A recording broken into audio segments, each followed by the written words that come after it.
Managing your money isn't always easy, especially during an uncertain time like this. And Brad Allen with Drake & Associates joins us with some lessons here, some help for us to improve money management and reduce financial stress. And we know this year has been difficult for everyone, Brad. What is kind of the general state of American finance right now?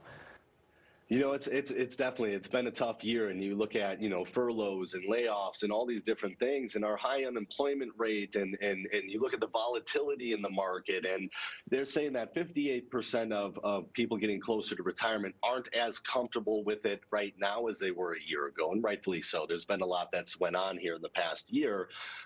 So it's really important, if you're getting closer and closer to retirement, there are certain things that you should be thinking about, certain things that you should be doing to kind of prepare for that.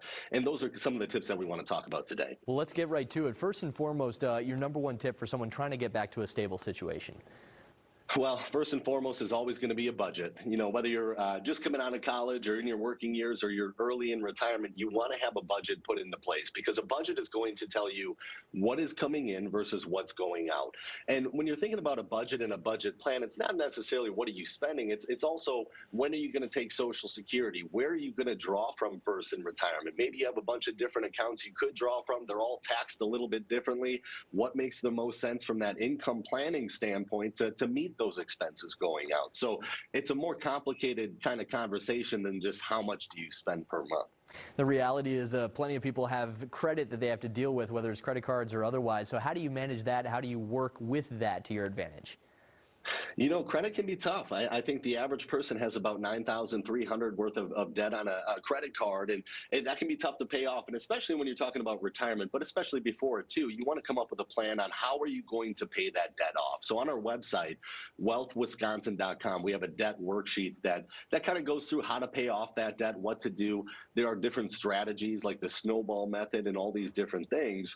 But the closer you get to retirement, the less debt you want, right? Your income is going to drop off in retirement. You don't have as much coming in. It can be very hard to pay that debt off along the way at that point. So come up with a plan for that ahead of time. Number three, you kind of said it right there, is in a year unlike any other, prepare for what you can't even imagine.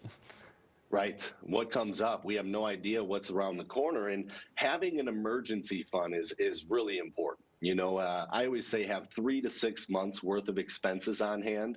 So, if you're in retirement and you don't have any income coming in and the water heater goes out or the car breaks down on the highway, let's say the market's down, you don't want to dip into the market. You have to have a place to take that money from that's in kind of a more safe position. And that's what an emergency fund is. So whether you're in retirement or you're still working, we've seen it in the past year how important it is to have money on hand.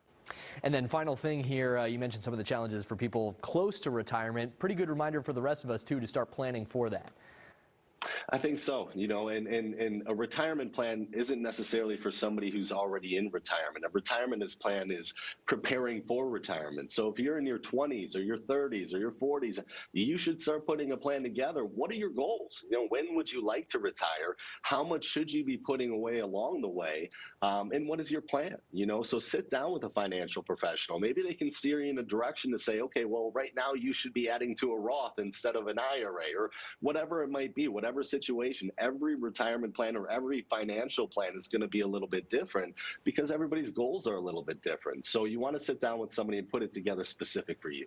Great stuff as always, Brad. Thank you very much. And we have links on our website as well to previous segments if you want more tips, more helps from Brad and the great folks at Drake & Associates. Appreciate it. Have a good rest of the day. Thanks, you too.